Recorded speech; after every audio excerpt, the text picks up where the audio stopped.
पंतप्रधान उमेश 24 चॅनल. चंद्रपूर जिल्ह्यातील शेतकऱ्यांसाठी दिलासादायक एक बातमी. आमदार सुधीर मुनगंटीवार यांनी रस्त्याच्या प्रलंबित कामाला गती देण्यासाठी ठोस पावले उचलली आहे. भद्रावती तालुक्यातील छोटा नागपूर परिसरात असलेला हा रस्ता शेतकऱ्यांच्या दैनंदिन जीवनासाठी आणि शेतीमालाच्या वाहतुकीसाठी अत्यंत महत्वाचा आहे. मात्र काम संत गतीने सुरू असल्याने स्थानिक नागरिकांना मोठ्या अडचणीचा सामना करावा लागत आहे. या परिस्थितीची गांभीर्याने दखल घेत माजी वन व सांस्कृतिक कार्यमंत्री आमदार सुधीर मुनगंटीवार यांना तात्काळ बांधकाम विभागाच्या अधिकाऱ्यांशी दूरध्वनीवर संपर्क साधला. नागरिकांच्या दैनंदिन वाहतुकीवर आणि शेतमालाच्या दळणवळणावर होणारा विपरीत परिणाम लक्षात घेऊन त्यांनी कोणताही विलंब न करता रस्त्याचे काम तातडीने पूर्ण करण्याचे स्पष्ट आणि ठोस निर्देश दिले आहेत. या घटनेची माहिती तालुका प्रतिनिधी राजेश एसेकर यांनी दिली आहे. आमदार मुनगंटीवार यांच्या या त्वरित कारवाईमुळे स्थानिक शेतकरी आणि नागरिकांमध्ये समाधान व्यक्त होते. पगार काय मी छोटा नागपूर मध्ये आहे. सरपंच आणि आमच्या ते किरण बाकी महिला आहे.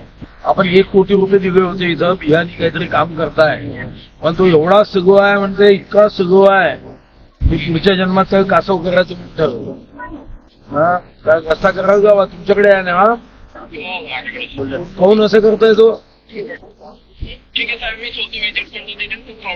हा तुम्ही एकदा छोटा नागपूर मध्ये फाईन नाही त्यावे एकदमच हे कडक करा. हे बरोबर नाहीये. गावाचे रस्ते न गावा हे बिचारे धान्य पिकवते तेव्हा त्याच्या ताटात अन्न येते म्हणा. तुझ्या अंगात रक्त मांस पेशी सर्व या शेतकऱ्याच्या कष्टाने आणि त्यांचा रस्ता करत नाही. बदमाशी किती आहे.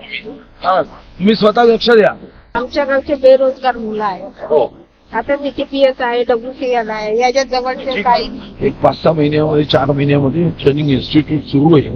आपण आपल्या पोरांना फुकट शिकवायचं म्हणजे मग काय होतं. मग आपोआप लोकांची कमतरता आहे. आपल्याकडची अडचण कशी आहे का आपल्याला जे पाहिजे ते ट्रेनिंग घेत नाही.